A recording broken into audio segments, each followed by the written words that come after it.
The gravity of the time is such that every new avenue of peace, no matter how dimly discernible, should be explored.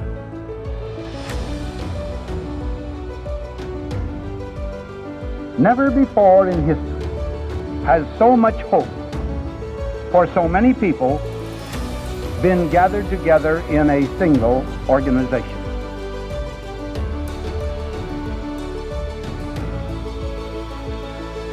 You will provide a great share of the wisdom, of the courage, and the faith which can bring to this world lasting peace for all nations and happiness and well-being for all men.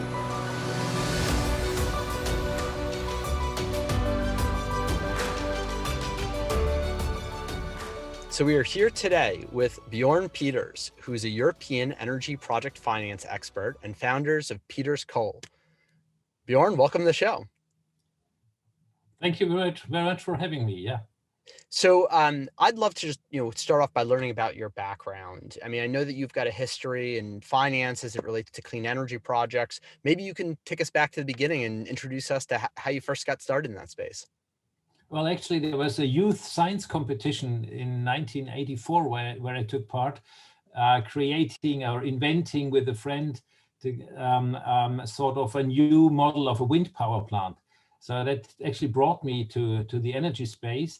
I later studied physics, and it took quite a while until I came back to really doing something in energy markets professionally. First, I did a PhD in brain sciences, and I was a consultant with McKinsey & Company for 2 years. And my first real job, I call it, was with the organizer of the German exchange, financial market exchange. And they were building, or they had built the first steps, let's say, of the European Energy Exchange. And our CEO said that this is actually quite a success, so let's do it for all other commodity markets as well. And so I analyzed about 30, 40 different commodity markets with all their ramifications. So it's really interesting to dig into commodity markets. I can recommend this very much. What kind of commodities? Well, it went from iron and steel products via telecommunication markets. So voice minutes are traded. Of course, all the natural commodities or metals. We had one study of the copper markets and nickel and zinc and so on. So the colored metals, and until so one project was advertisement slots in newspapers. So there was a sort of new commodities. Yeah. So it was really an exciting time. And what's the goal of this type of analysis? Is it just to essentially predict where the price is going to be for these commodities? Well, that was what I learned much later, that this is actually the type of analysis that we were doing was exactly leading to answering those questions. But at that time, we didn't ask that question. It was all about market design in general terms. So it's who has got, who needs, and who's in between. Yes. And how do they interact? And are there services that we can provide to make them trade more efficiently? Yes. And with this analysis, actually, it's exactly what commodity analysts are doing on a daily basis. But we got it, I believe, in this cooperation between somebody coming more from the natural science background, and my boss was an economist, and he knew everything about all types of trading and of price setting and price formation mechanisms. So I think we got quite far in analysis tools for all sorts of commodity markets. And then, so where did that lead? Did you get your first introduction to energy there as one of the commodities, or did energy come later in life? It came actually a little later. I first stayed, so this was not a terrible success because most markets, actually it was the time of the B2B bubble.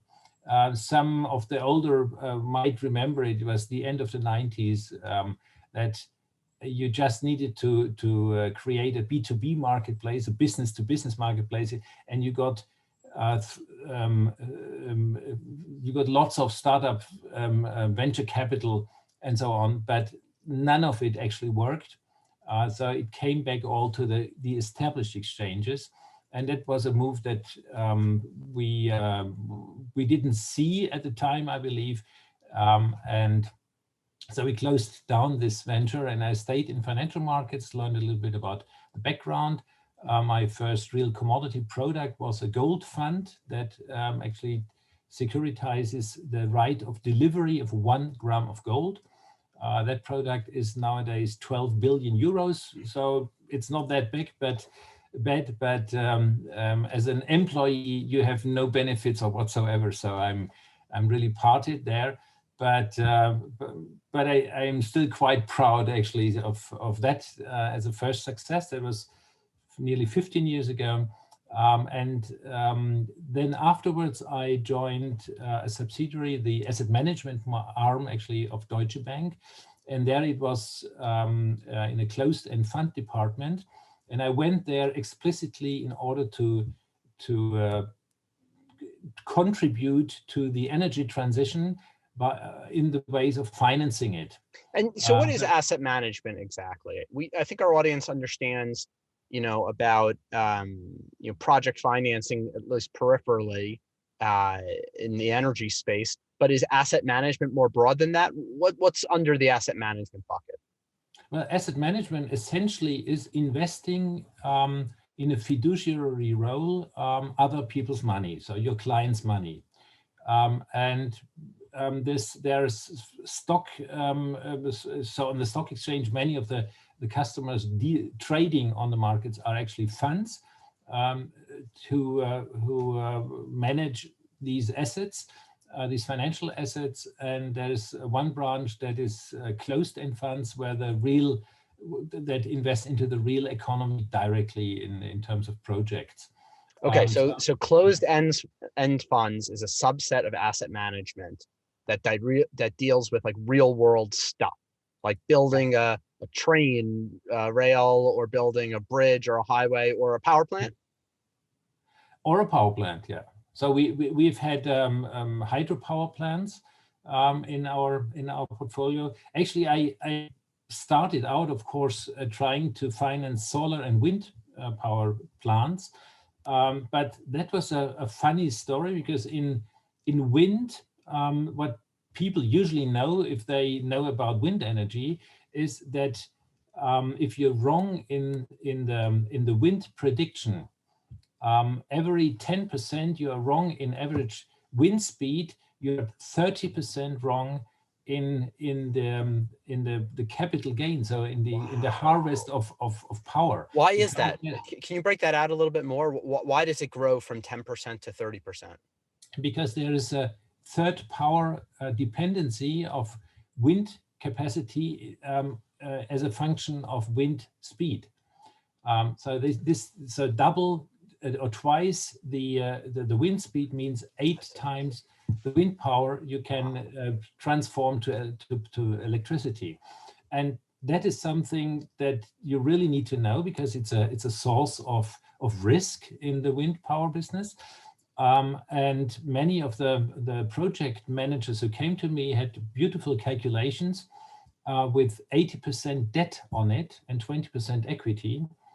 And debt was quite expensive at the time. It's not that it was 1 or 2% in interest. It was more 5, 6, 7%.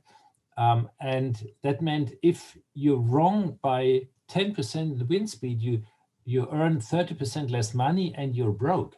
Yeah. If this is not managed well. Yeah. And I said, well, let's do it a little bit more risk adjusted. And then in particular, I was always joking with those guys that they have a very asymmetric risk return ratio, because all the return was to them and all the risk was to my investors. And this was certainly nothing I could have accepted. So they walked away and found other people who were silly enough to invest into it. This is, you're saying the banks had the asymmetric return? No, the project The developers. project So they developers sold itself, the I see. projects to me as an asset manager, and or as a bank. I mean, that Yeah. it was similar, and sometimes it was insurance companies who bought those projects. That means a project developer goes to some place, make sure there's critic says that the land is there, that the checks for the average wind speed and the wind profile, and then walks up to a windmill producer, and says, well, here I want to buy 10 of your windmills, and what are the conditions? And then this is a package that they approach with an investor. Yes. And And one isn't it of the the investors is investor? an asset manager. Yeah. And so, yeah, tell me about, when you said asymmetric return, you got my ears picking up, because I'd like to really understand what the risk return profile is for the various parties involved. The developer that you were just mentioning that packages all together, the equity component, which is another financial institution, but that like literally owns the project, and then the debt provider, which offers debt, which offers a loan, but gets the project if it fails. That's the distinction essentially on these early projects? Yeah. Who did you see as being the biggest beneficiaries? You're saying not the banks. You were at the banks and it wasn't looking good for the banks. Yeah. Now, the biggest beneficiary clearly were the project developers, because they sold the project at a fixed price and could take out all the profit they earned in one moment. And they sold it to who? They sold it to the equity owners? Yes, exactly. Got it. And sometimes they were in collaboration with the banks, or we approached banks for bank financing of those, then 50 to 80%. We liked more 60%, but not 80%. And now the risk moves then, if it's in your hand and you've bought it, you've acquired it, then all the construction cost probably is, or construction risk is probably gone, because it's producing assets. So you depend only then on the quantity you can produce, the number of kilowatt hours or megawatt hours, and its price. The price is most often fixed by law in this domain, not in the usual power plant business, but in wind and solar farms. So it's, and when you say it's fixed, quantity. when you say it's fixed by law, do you mean that someone has signed a private contract like a PPA, or do you mean that the government in certain places has said, no, this is all you're getting, this is exactly what you're going to get paid for power, whether you like it or not? Yeah, no, that's actually a European thing that started out in Germany. It was about the feed-in tariff system. Yeah. I know that in the US you have more a tax credit system, so it works a little bit differently. Over here, most countries have adopted a feed-in tariff, so that is fixed by law, or in a similar government-controlled processes. Right. And when but government is dictating the price, not the market, is what you're saying. Exactly. Yeah. Exactly. And it was meant to, the price had to be high enough that the quantity of solar and wind power built had to increase every year. So that was the ramp up financing of this technology. And Germany paid about half of the learning curve, at least in solar energy. I'm not sure for wind energy, it's probably a little less, but for solar energy, and that was it. And so my first projects in 2008 that made it to my desk were about for 6 to 8 euros per watt, or 6 to 8,000 euros per kilowatt installed capacity. And nowadays it's 10% of it. Yeah, crazy. It's really a huge price decline. Do you have any insight as to why the German government was the one to kind of pioneer this feed-in tariff system for clean energy, and why solar? I mean, Germany's not very sunny, right? No, it isn't. There has been very old movements, intellectual movements or so in the and technological part. So it goes actually back to the Third Reich. There were a couple of people in the 1920s who promoted wind power. Solar wasn't developed at the time. And for example, Heidegger, the Martin Heidegger, the philosopher, he was speculating about the flow, and you could extract from the flow the energy, but only if it is volatile. So he didn't like hydropower. He liked only wind power at the time, because it meant that people had to be poor, energy poor, and was something he promoted. Wow. And there is actually a continuous movement actually from those more Nazi philosophers and economists, gradually being taken, these thoughts, not intentionally, but gradually taken over by the green movement in the 1960s and 70s. And you can observe this. And then there were people in the 1970s who promoted this, or who invented the energy transition, so Energiewende in German, who coined that term, and said we need to move away from all the thermal power, and the only thing that's accepted is solar and wind power. So it's almost like this Energiewende, this program is almost like the latest iteration of like a purist mentality. The Germans, like, they needed an outlet for that purism sense, and they found it in these environmental movements. Yeah, so there's lots of this natural romanticism that is still there, and it's to my humble opinion, it is really has always had a devastating impact on German thinking, and even when you follow back what I mean, the roots, the historic roots, have been in the late 19th century, and from these historic roots you see 2-3 intellectual movements, and one was the so-called Wandervogel movement, Pfadfinder. So that's the youth movement, that where you had to go out into nature and learn to survive on very simple terms. Another one was anthroposophy, and is in connection with homeopathy.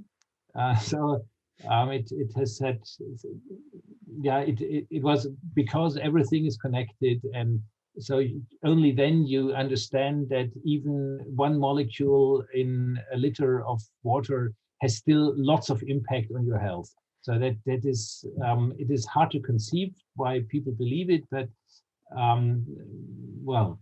And the third one, of course, was the fascism. I mean, and there's direct causes. And for example, Hitler or this Nazi party didn't have to invent everything. They simply had to pick up lots of thoughts from those other movements, and they were popular. And they were in particular popular among academics. So if you look into the election results in the early 1930s, so just before the Third Reich, you had huge poll results for the NSDAP, the Nazi party, in towns like Tübingen, Freiburg, Münster, Göttingen, where nowadays they're very strong on green, and they used to be. So it's the old university cities. Wow. That's such an interesting history lesson.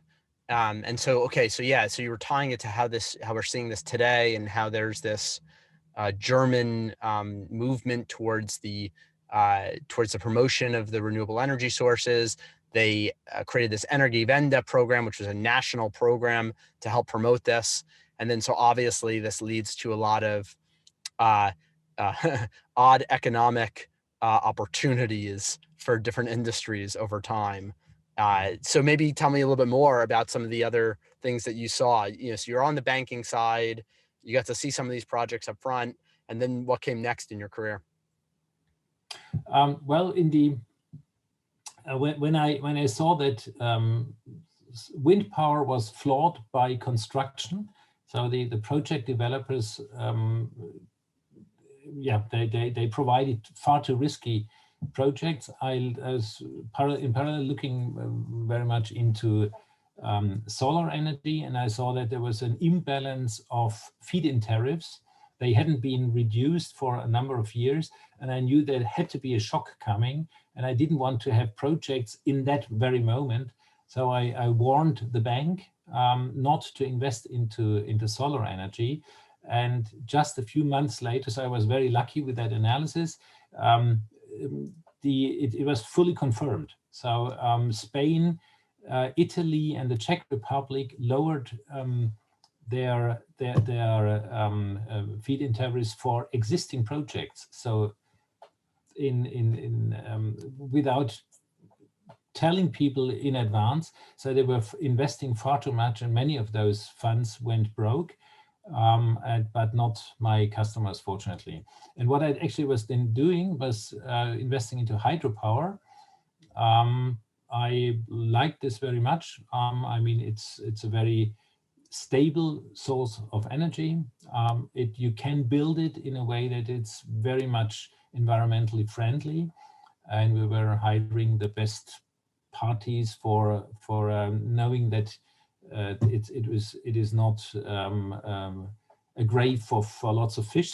So that was very important to us.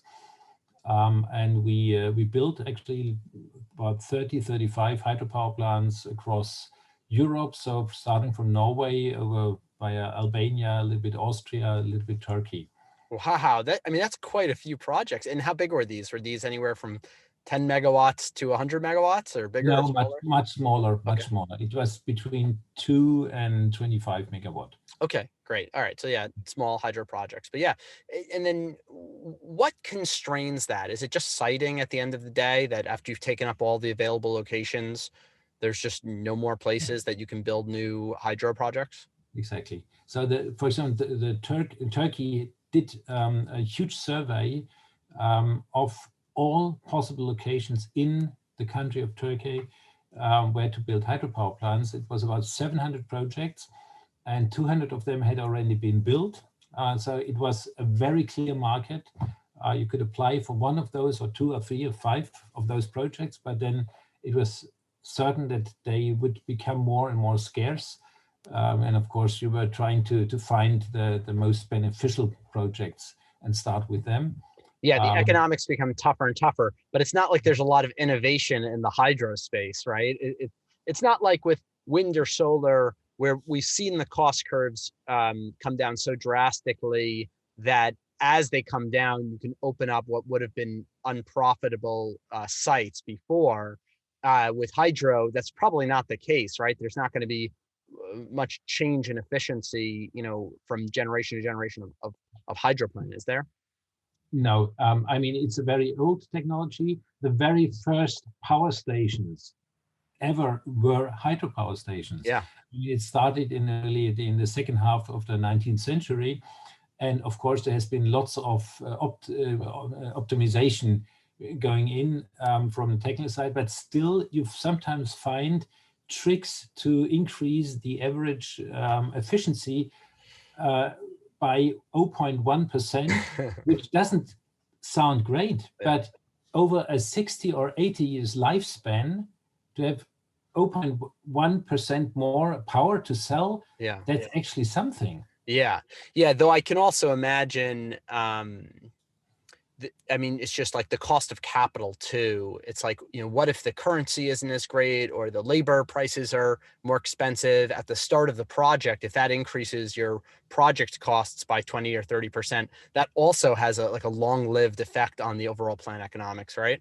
Yeah, but you paid, so it's a capital intense business, all 3 of them, and so at the very end, it's you need to control the construction cost and hope for for good power prices, because in hydropower you usually don't get feed-in tariffs unless it's in countries where there's no hydropower projects. But in those countries where we were, we had to rely on the power markets, and so it is a bet on the power price, and a leverage bet even. And is there an opportunity of retrofitting hydro projects to become pumped storage as almost like a way to arbitrage the market by giving them that like energy storage capability as well? Is that a growing industry? No, not at all. I mean, it's already very rare that you have a storage system with a natural inflow. So a lake or so, where at the other side of the lake you build a hydropower plant, and you might be able to change the lake level by 1 or 2 meters, and then you have a storage reservoir. We have some of those projects in our portfolio. I still say our portfolio, of course. I've left Deutsche Bank long ago, but it feels like still the own portfolio. For example, in Norway, you have huge lakes of this type, and enormous amounts of storage capacity. But in order to have a pumped storage, you need to have some water to pump up hills. And these lakes are mostly situated quite close to the sea, so you would have to pump up saline waters, and that is of course not compatible with all that is living there, so you don't do it. Got it. That makes a lot of sense. Okay, so after you left Deutsche Bank, where to next? Well, the observation I made at Deutsche Bank, and what gave me the impulse to move on was related to hydropower. In 1 year, I was getting 4 pumped hydro projects on my table, and it was stunning that what once had been a cash cow was then ending up at the desk of a silly banker, because usually these energy utilities, they know exactly what to do and where to earn the money. Yep. So there was something smelling, and I digged into this economies of storage, and didn't find any literature on it. So I had to do the analysis myself, and I thought, if they come to me, it has to be about something about the weather. So the statistics of weather must have some properties that make pumped hydropower plants unprofitable. And so I acquired weather data from a university, here a neighboring university, and we made a project out of it to analyze the statistics of weather. And we found out something that was deeply disturbing, because you realize if you take just Germany as a copper plate, and more or less infinite amount of solar and wind energy, but need to combine it with storage in order to always be able to deliver on the demand, as with a load curve, of course, not a constant demand. Then you find out that you need about 2,000 times the capacity of all pumped storage in order to do so. Oh my God. Pumped storage is the only type of storage that works. And with this message, anyhow, I was always sent to big energy conferences. They like bankers speaking about their subject for some reason. And I was coming with this message. So this energy transition, it sounds nice, but it will fail on the storage requirements. Yeah. And it was so surprising to me that I could surprise those people and impress these people, because as a layman, you would think that the people from the energy utilities, that they know all about this. but nobody really had asked that question. It's surprising. I mean, I find across the board, unless, for most people, they're happy with just kind of doing their job. So whatever their job is, hey, make this project work, do this thing. It's rare that people will go that extra mile to try to disprove like the theory upon which their like job actually stands. And so Okay. it doesn't actually surprise me that you were introducing a new concept to this cohort.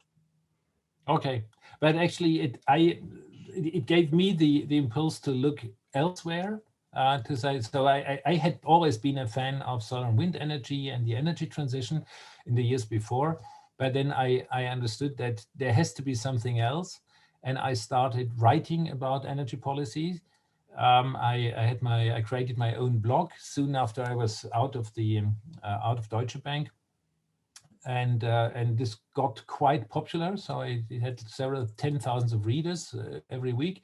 So I was really surprised. But apparently, this view of someone coming from natural sciences but deeply involved in the economics of the thing,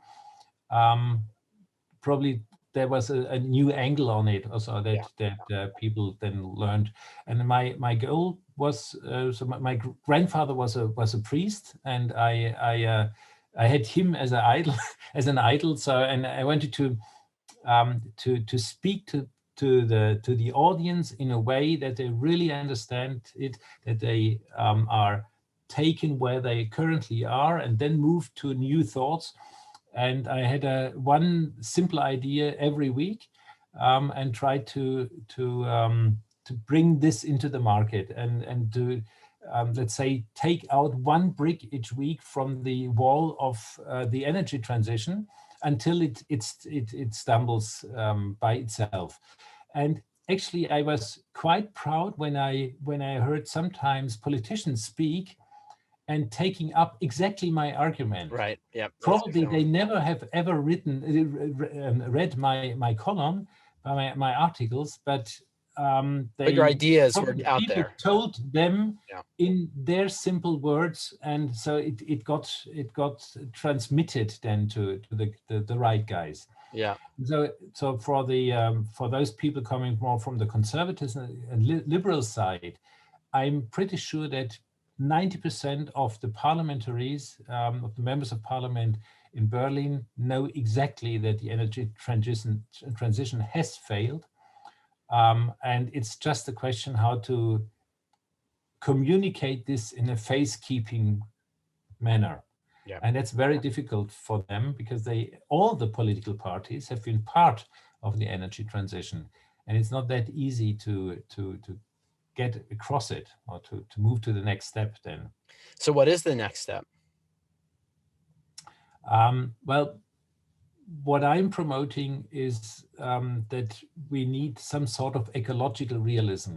First of all, we need to acknowledge the huge challenges on the ecological, but as well on the social side, and then derive those policies that are really successful in tackling those challenges. And after a long learning curve, I learned that certainly there won't be any energy transition without nuclear energy, simply because you consume far less commodities, you consume far less space, and we need to concentrate ourselves on less space in order to hand back as much space as possible to nature itself. Yeah. And so because natural habitats are much more resilient to any type of stress. So they can usually handle lots of stress, so droughts, fires, storms, so everything that is related to climate change. If there's natural habitats, they usually are resilient against this stress. And what was your first introduction to nuclear? How did it even come across your radar, and what made it? So I understand what makes it very compelling to you, the small size, the small ecological footprint, small material consumption. But how did you, like, where was it? Who was telling you this? How did you find out about this? What research did you do?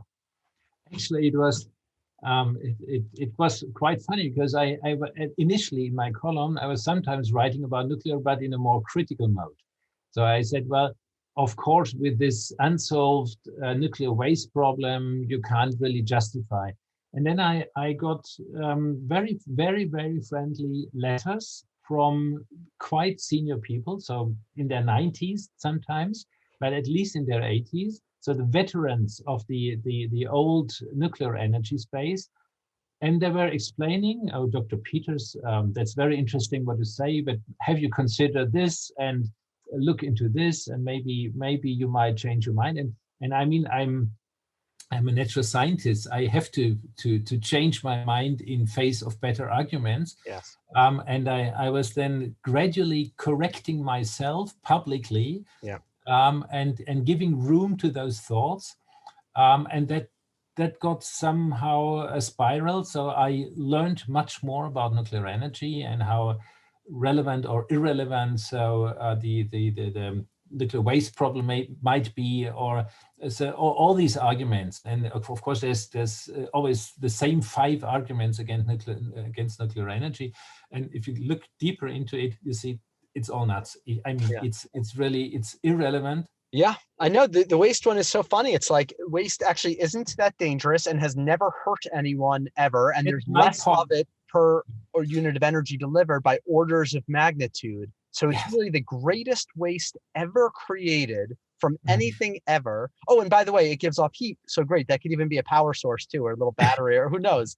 But it's like the greatest gift anyone could have ever received from a back end of an energy system, nuclear waste. And yet it is branded as like the argument against it, or the go-to argument against it.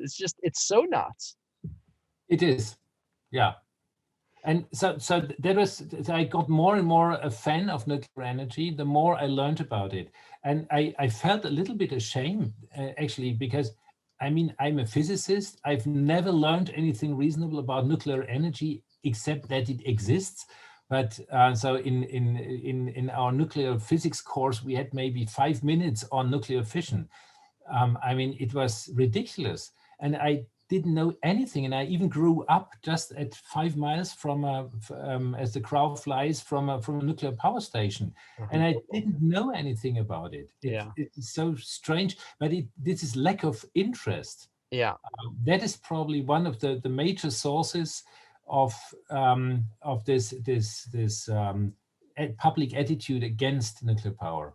Yeah, no, it's almost like a curse. It takes up so little room, has such a small ecological footprint, and because of that, it goes unnoticed. And because it goes unnoticed, it's not appreciated. Okay, so you started to learn about it. Then what? What happened next? Well, then I got invited to Amsterdam by Michael Schellenberger. I don't know how he learned from me and what I was doing. He proposed it. I have to ask him once. and I was then in that room in Amsterdam. And Michael Schellenberger is a very good mentor for such a group. He's really, really skilled in this. And we had really good discussions, and he made sure everybody is heard. I believe I brought 2 things to the table. Most of the guys in the room were, firstly, mostly motivated by climate change and said, I want to do something against climate change. My mission is broader. I think climate change certainly is one of the problems, but if you look at the 17 UN development goals for sustainable development, climate change is just one of 17. Yeah. And there's so much more that we have to solve in order to make good life happen on the planet, both socially and ecologically, that you shouldn't overemphasize it. Yeah, I agree with you on that. I mean, I first came to appreciate nuclear through a climate change lens as well. But the more that I learned about energy in general, and the same thing, like the UN sustainability goals, it's like, okay, well, why is climate change such a big problem? It's such a big problem because of its negative, impacts on people. And then you've got all these other goals, which if you solve them, you're also, solving the negative impacts on people problem, everything from energy poverty to air pollution to just, access to water, all of these things. Exactly. And it turns out nuclear can do all of those too. Yeah. Yeah, it's pretty No, amazing. Once so half a year or so, I had to give a speech on sustainability, and I realized that you have to group these UN development goals into three categories. One is the predecessor, so one that drives everything else, and energy is one of it. And then you have the ecological and social goals, so access to water, healthcare, whatever, housing, clean air, clean water, clean soil, of course. And then you have subsequent goals that are solved automatically if you handle all the other challenges. And climate change is just in that last category. Yep. So so what came next for you? Well, the second thing that was important, I believe, to the Nuclear Pride Coalition was that our friends are often on the conservative side. So 35 or 37 people or something like that in the room were leftist people, and so very much impressed by socialism and whatever. And I was one of very few people who don't believe in socialism. So I, for whatsoever reason, but the German middle way of a social market order is, I still believe, really the sweet spot of economies, of how to organize an economy. And what does that mean exactly? That's where the government plays a role to help define and craft markets, but then markets do the rest? Yeah, that's probably a very good way of describing it. So you have to have a strong government in order to be a judge in the market, but not be the market. Got it. And it's mostly about cartels. So you want to avoid monopolies and illicit cartels that are then that rip off the customer. Right, because cartels are anti-market in a certain sense. They're a market inefficiency. Yeah. And I believe the most important ingredient is the rule of law, so that everybody, from the most poor to the most rich person in a society, when they come to court, they actually are treated the same way. Yeah. No matter how much they are able to spend on lawyers and so on. So, okay, so you had a couple differences, you brought a couple different things to this group. And then, so what does that turn into?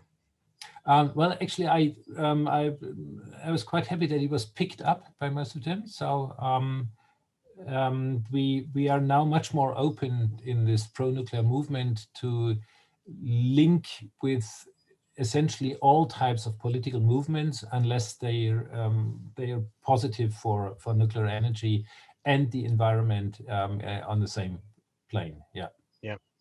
And does nuclear have a future in Germany? I mean, I know you guys built out a whole bunch of plants. Siemens, big company, built plants.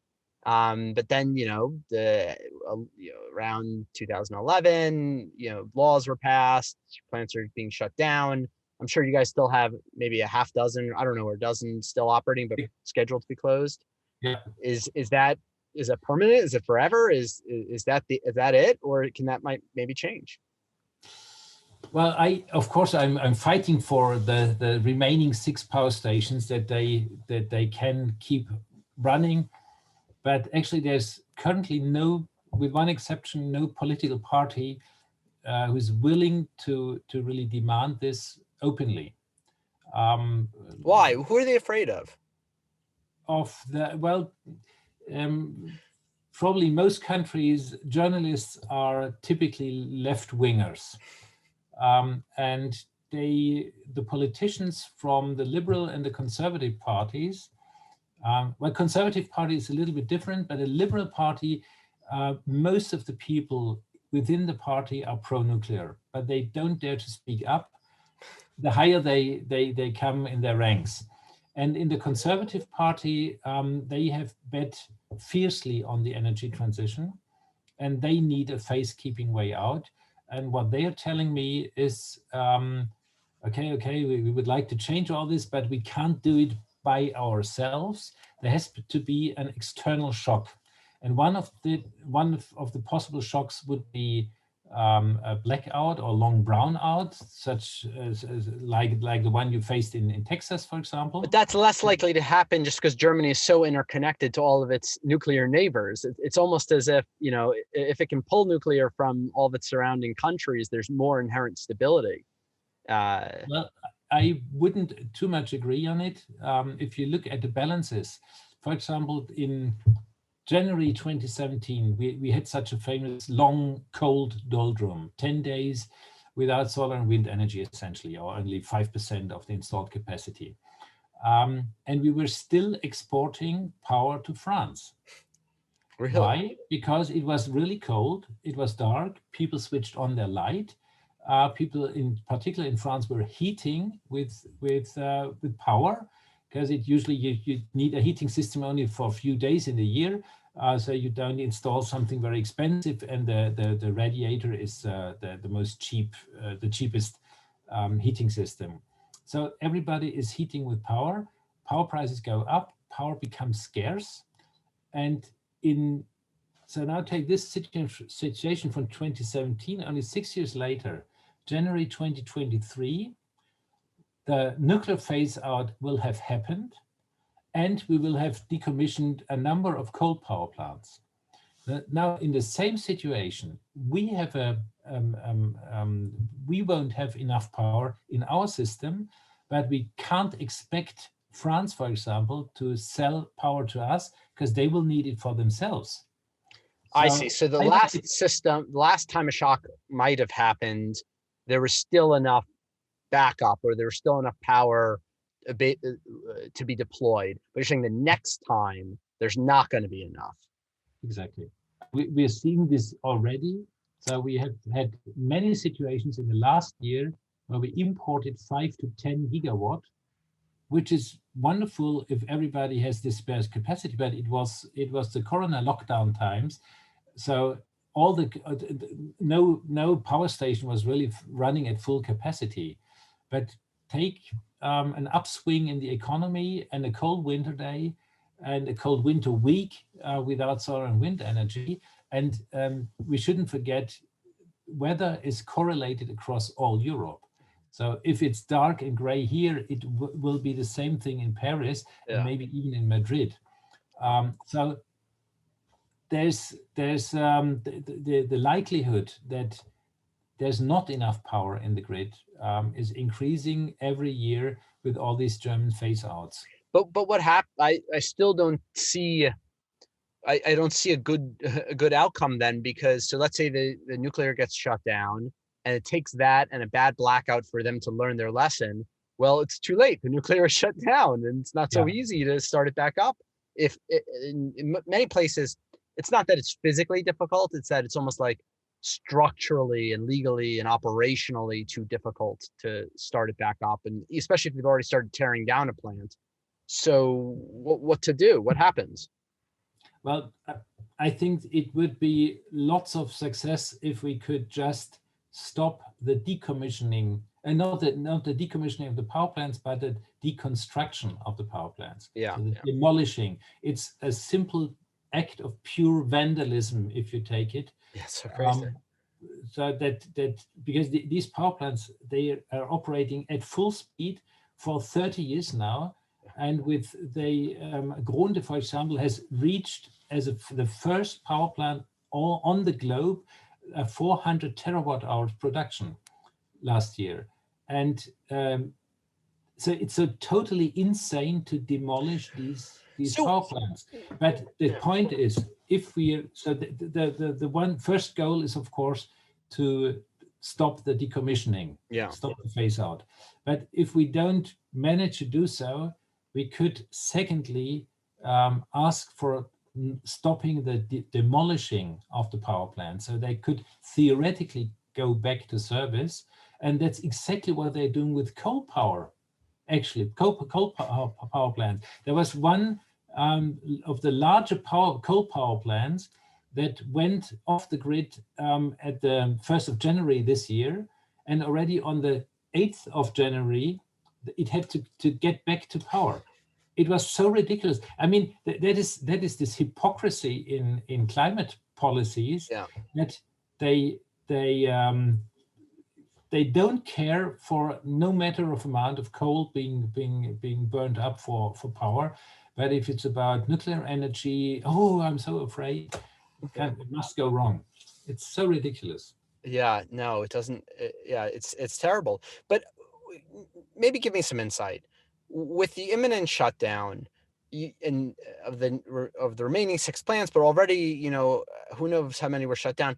What do the workers have to say about this and the companies? I just don't understand, like the nuclear industry and like the services and nuclear services industry. I mean, I'm making a number up, but there has to be at least 10,000, 20,000, 50,000 people whose jobs are directly affected by this. Why are they not marching on the streets? I don't understand that. If they're going to lose their jobs, and the economic, you know, and like the town being an economic hub around a power plant, I just don't understand why these people don't come out and show that there are constituents, and have nuclear pride, and bring that to the political party. Why don't we have an army of nuclear workers participating? Well, let's start at the top. I mean, the board members of those, as a supervisory board members of the big power utilities are typically politicians. So they are working on a political agenda, not on an economic agenda. The board members are from the executive board. So you know, in Germany we have a board that is split into two. One is supervising, and then there's the executive management. They're employed by those politicians in the supervisory board, and they try to do their best. And I mean, it has been a national controlled, a state-controlled industry for a century. So it is nothing really new to them. It was an interim phase between mid-90s and maybe 10 years ago, that this looked like a little bit more like a private sector, but they are used to following a political agenda. And if it's building windmills, they do it. The interesting part of it is they do it, but not in Germany. So RWE, for example, has built lots of renewable energy in whatsoever countries, but not so much in Germany. And then the level below, okay, they have to make a career, so they don't speak up. And only at the very lowest level, you find people who still support us and dare to speak up, but it is against their employers' interest. So they want to finish the phase out quietly. And of course, if you have earned enough money, you're 60 years old, then this is probably a good move. I mean, your villa in the mountains won't be in danger if you just follow the political plan and everything. I see. They're being bought off with retirement packages, essentially. Yeah. And so that's really a critical. That's a shame. It's a shame, and it's I feel so pity because of course there are young people who learn to run a nuclear reactor nowadays, and they will all lose their job, and of course they are frustrated, and they've essentially no perspective of others than demolishing something that works or could work very nicely.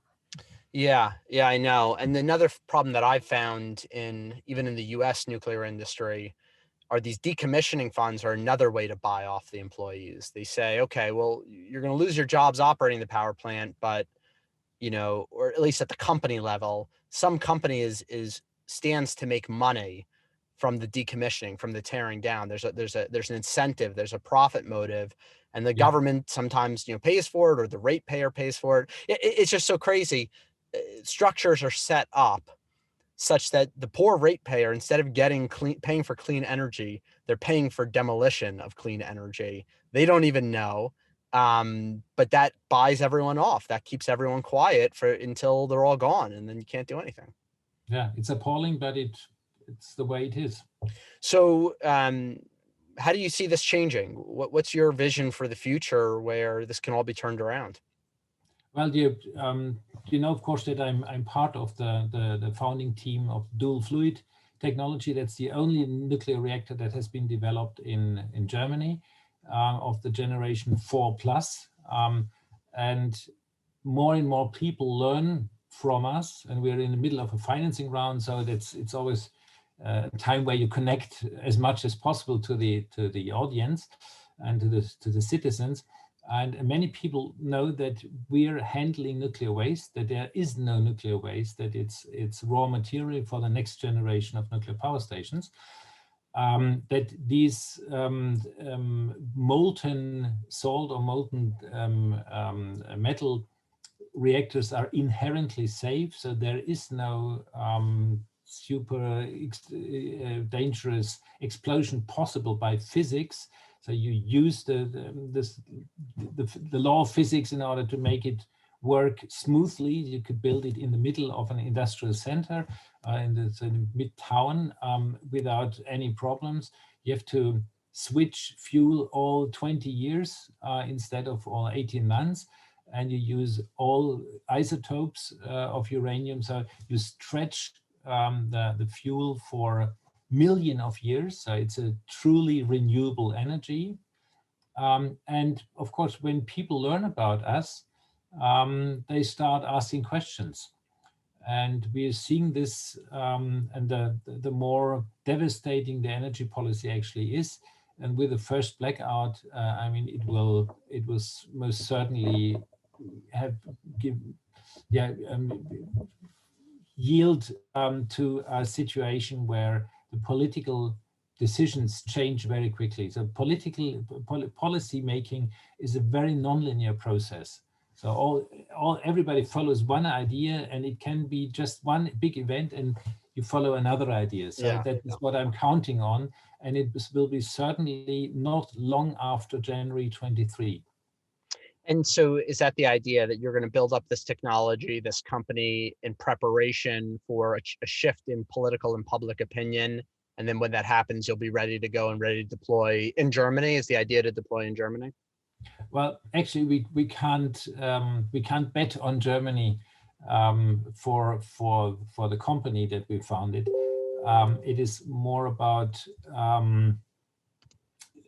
the global market.